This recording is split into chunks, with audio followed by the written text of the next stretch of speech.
A never-before-seen virus has erupted on Earth. Once infected, the human body begins to harden from the skin inward, inch by inch, until it becomes a cold slab of marble. The story begins with a strange tattoo. Dr. Grace, an emergency physician, notices a red, inflamed patch around a tattoo on her daughter Lily's arm. She immediately realizes the problem isn't just teenage rebellion. It's the possibility that the tattoo needle might have been used on multiple people. Lily's silence only deepens her unease. Grace decides to take her to the hospital the next day for a full examination, but she tells Lily it's just a tetanus shot, hoping not to scare her. No one expected that this well-intentioned lie would trigger a chain of tragedies. Lily, oblivious to her mother's worry, feels suffocated at home. She climbs onto the scaffolding outside their apartment to get away for a moment, but a sudden gust of wind nearly knocks her off. Grace arrives just in time to pull her back, though the rift between them remains. The next day, Lily is taken to the hospital. Doctors tell her that a mysterious petrification virus is spreading through the city. Thinking about the tattoo needle sends a chill down her spine, but she forces herself through the tests. Meanwhile, the hospital is already in chaos. Nurses abandon their posts out of fear,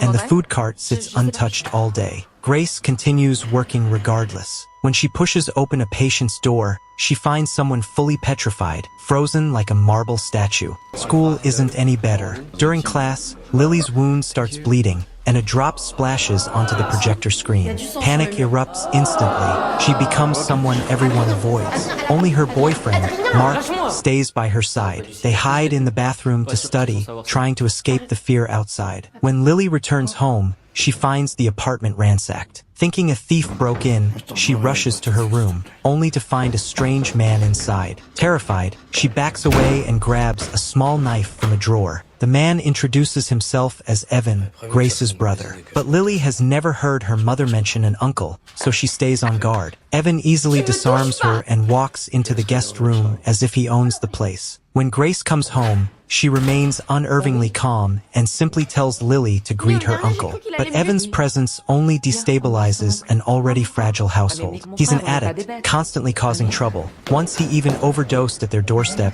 and Grace barely managed to save him. During another blood test at the hospital, Lily runs into her teacher. Her teacher's boyfriend is in the final stages of the virus, almost completely petrified. The mode of transmission becomes clearer. It doesn't spread through the air, but blood is definitely infectious. In volleyball class, the ball brushes against Lily's wound, leaving a smear of blood on a classmate's hand. The entire class freezes. The teacher even throws the ball away. When Mark learns Lily has been tested, he begins to fear for himself. Their closeness makes the possibility of infection impossible to ignore. Grace takes Lily and Evan to a family gathering, trying to maintain a facade of warmth. But Evan's paranoia and erratic behavior quickly ruin the atmosphere. Lily excuses herself to the hallway, where she sees Evan having another episode while Grace desperately tries to revive him. To avoid worrying her grandmother, Lily lies and says her mother is resting. The elderly woman can only pray in her own way, hoping the family can survive the epidemic sweeping through the city.